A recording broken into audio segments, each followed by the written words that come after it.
بسم اللہ الرحمن الرحیم۔ السلام علیکم۔ علم کی بات چینل دیکھنے والوں کو راؤ قمر رضوان نئی ویڈیو میں خوش آمدید کہتا ہے۔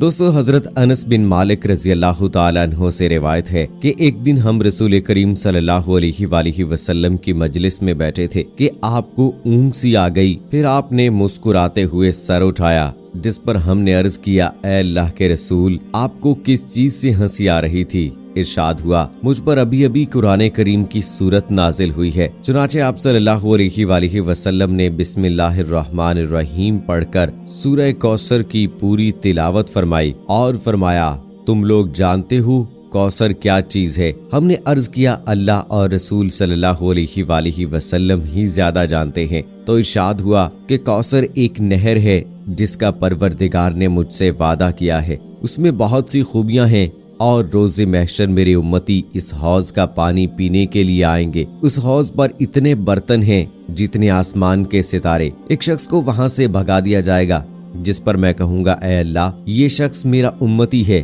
اللہ تعالیٰ فرمائے گا، نہیں، یہ آپ کا امتی نہیں ہے، بلکہ ان لوگوں میں سے ہے جنہوں نے آپ صلی اللہ علیہ وآلہ وسلم کے بعد دین میں نئے کام ایجاد کر لیے۔ دوستو، سورہ کوثر 30ویں پارے کی ایک مختصر سی سورت ہے۔ اس کی بہت بڑی فضیلت ہے۔ اس کی فضیلت کے بارے میں بھی آج کی ویڈیو میں آپ کو بتائیں گے۔ اس کے علاوہ اس کا بڑا ہی مجرب اور بہت ہی طاقتور ایک وظیفہ آپ کو بتائیں گے کہ جس کے ذریعے سے اپنی آپ تمام حاجات بھی پوری کر سکتے ہیں، جس کے ذریعے سے اللہ تعالیٰ آپ کی تمام مشکلات دور کر دے گا، روزانہ کی زندگی میں پیش آنے والی مشکلات۔ اور اس صورت کا سب سے بڑا جو ایک اچھا اور پاورفل وظیفہ ہے دشمن سے بچنے کا، دشمن کو زیر کرنے کا، اس کا طریقہ بھی آپ کو بتائیں گے کہ اپنے دشمن کو آپ کس طرح سے ہرا سکتے ہیں۔ تو یہ وظیفہ کرنا کیسے ہے اور سورہ کوثر کی فضیلت کیا ہے، اس کے حوالے سے نبی کریم صلی اللہ علیہ وآلہ وسلم نے اور کیا ارشاد فرمایا،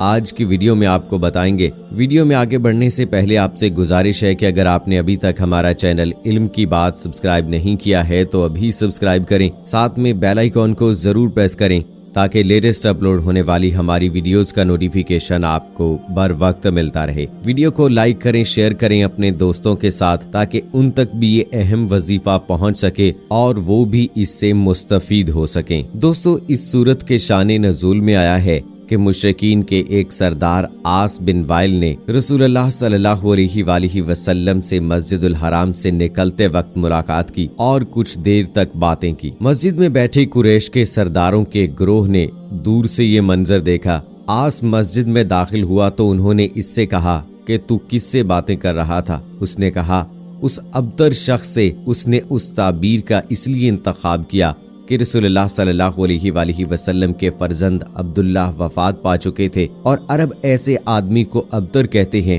جس کا کوئی بیٹا نہ ہو، یعنی بلا عقب مقتول نسل۔ چنانچہ قریش نے فرزند کی وفات کے بعد آپ صلی اللہ علیہ وآلہ وسلم کو یہ لقب دیا جس پر یہ سورت نازل ہوئی، اور اللہ تعالیٰ نے اس کے توسط سے آپ صلی اللہ علیہ وآلہ وسلم کو بہت سی نعمتوں اور کوثر کی بشارت دی اور ان کے دشمنوں کو ابتر کہا۔ عرب اپنی ریت روایت کے مطابق بیٹے کو حد سے زیادہ اہمیت دیتے تھے اور سمجھتے تھے کہ باپ کے منصوبے اس کا بیٹا جاری رکھنے کی صلاحیت رکھتا ہے، لہٰذا فرزند کی وفات کے بعد ان کا خیال یہ تھا کہ آپ صلی اللہ علیہ وآلہ وسلم کی رحلت کے بعد آپ کی دعوت معطل ہو کے رہے گی، اور اس خیال پر وہ بہت خوش تھے۔ لیکن قرآن کریم نے اس سورت کے ذریعے اعجاز آمیز طریقے سے ان کا جواب دیا اور خبر دی کہ آپ صلی اللہ علیہ وآلہ وسلم کے دشمن ہی ابتر رہیں گے اور اسلام و قرآن کا پیغام کبھی منقطع نہیں ہوگا۔ اس صورت میں جو بشارت دی گئی ہے وہ ایک طرف تو دشمنان اسلام کی امیدوں پر ایک ضرب تھی، اور دوسری طرف رسول اللہ صلی اللہ علیہ وآلہ وسلم کے لیے تسلی خاطر تھی، جن کا قلب نازک اس کا بھی لقب اور دشمنوں کی سازش کو سن کر غمگین اور دکھی تھا۔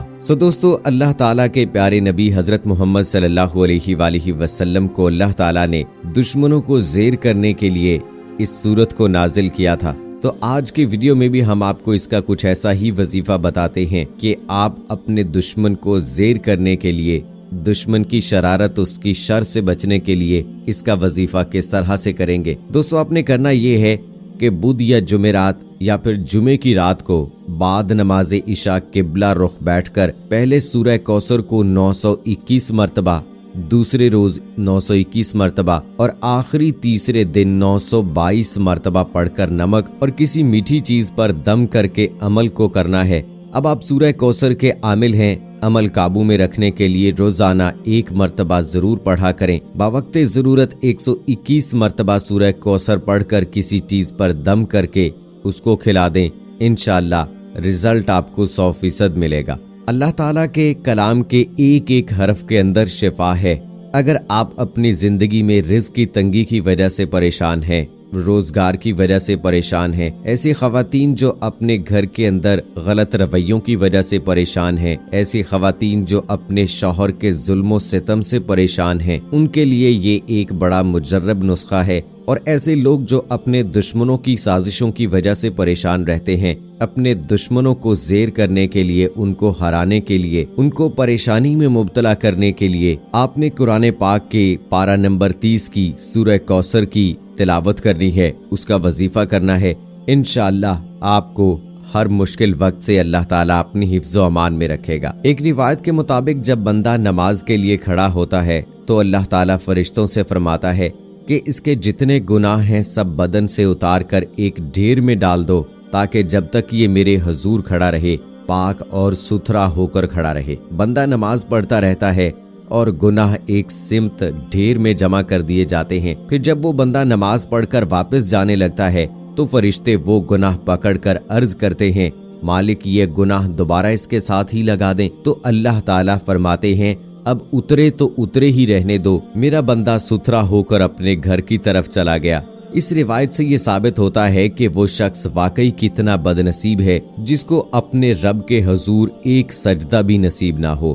آج اگر ہم مسلمان اپنی ذات کا موازنہ خود کریں تو ہم میں زیادہ تر افراد کا معمول یہ ہوتا ہے، فجر کا وقت سوتے ہوئے گزار دیتے ہیں، ظہر اپنے کام کاج کی جگہ پر گزار دیتے ہیں، عصر سستی میں گزار دیتے ہیں، مغرب ہلے گلے میں اور عشاء تھکن کی وجہ سے گزار دیتے ہیں۔ یہاں ایک بات اور قابل ذکر ہے کہ بعض لوگ نماز نہ پڑھنے کے باوجود بھی ندامت کا اظہار نہیں کرتے اور اپنے ذہن میں یہ خیال رکھتے ہیں کہ ہم نماز نہیں پڑھتے، لیکن اگر وہ حقیقت سے آشنا ہوں تو انہیں پتہ چلے گا کہ وہ کیا نماز نہیں پڑھتے، بلکہ رب انہیں سجدے کی توفیق ہی عطا نہیں کرتا۔ کالے جادو سے نجات کے لیے ایک عمل آپ کو بتاتا ہوں کہ بعد از مغرب کم از کم 7 یا 11 دن کے لیے آپ نے سورہ کوثر کو پڑھنا ہے۔ اس کے بعد اللہ سے دعا مانگنی ہے کہ اللہ تعالی ہم پر جو مشکل وقت ہے اس کو دور کر دے، جو دشمن آپ کو پریشان کر رہا ہے اس کو ذہن میں رکھتے ہوئے اللہ تعالی سے دعا کریں کہ اللہ ہماری اس مشکل کو آسان کر دے، ہمیں اس دشمن کے شر سے بچا اور اپنی حفظ و امان میں رکھ۔ رزق کی تنگی کی وجہ سے اللہ تعالیٰ کے حضور سر بسجود ہو کر اللہ تعالیٰ سے دعا مانگیں رزق حلال کی خاطر، انشاءاللہ اللہ تعالیٰ آپ کو غائب سے رزق بھی عطا فرمائے گا۔ اس کے علاوہ جتنے لوگ بے روزگاری کی وجہ سے پریشان ہیں، گھریلو ناچاکیوں کی وجہ سے پریشان ہے، سورہ کوثر کو نماز مغرب کے بعد 300 مرتبہ پڑھ کر اللہ تعالیٰ سے دعا مانگیں، انشاءاللہ اللہ تعالیٰ آپ کی تمام مشکلات کو حل کر دے گا۔ تو دوستو، یہ بہت سارے فوائد ہیں قرآن پاک کی اس مختصر سی سورت کے، یہ تو میں نے بہت کم بتائے ہیں، شاید کہ میں اپنی زندگی میں اس کے فوائد بتا بھی نہ کبھی سکوں، کیونکہ اللہ تعالیٰ نے اس کلام پاک کے ایک ایک لفظ کے اندر اتنی برکت رکھی ہے۔ اللہ سے دعا ہے کہ اللہ تعالیٰ ہمیں دشمن کے شر سے محفوظ رکھے، اپنوں میں پیار محبت کا یہ رشتہ اسی طرح سے قائم رکھے، اور قیامت کے دن رسول پاک صلی اللہ علیہ وآلہ وسلم کے ہاتھوں حوض کوثر پینا نصیب فرمائے، آمین ثم آمین۔ دوستو، کمنٹ باکس میں آمین لکھ کر آپ بھی ہماری دعا کا حصہ بن جائیے، اور اگلی ویڈیو تک مجھے اجازت دیجیے۔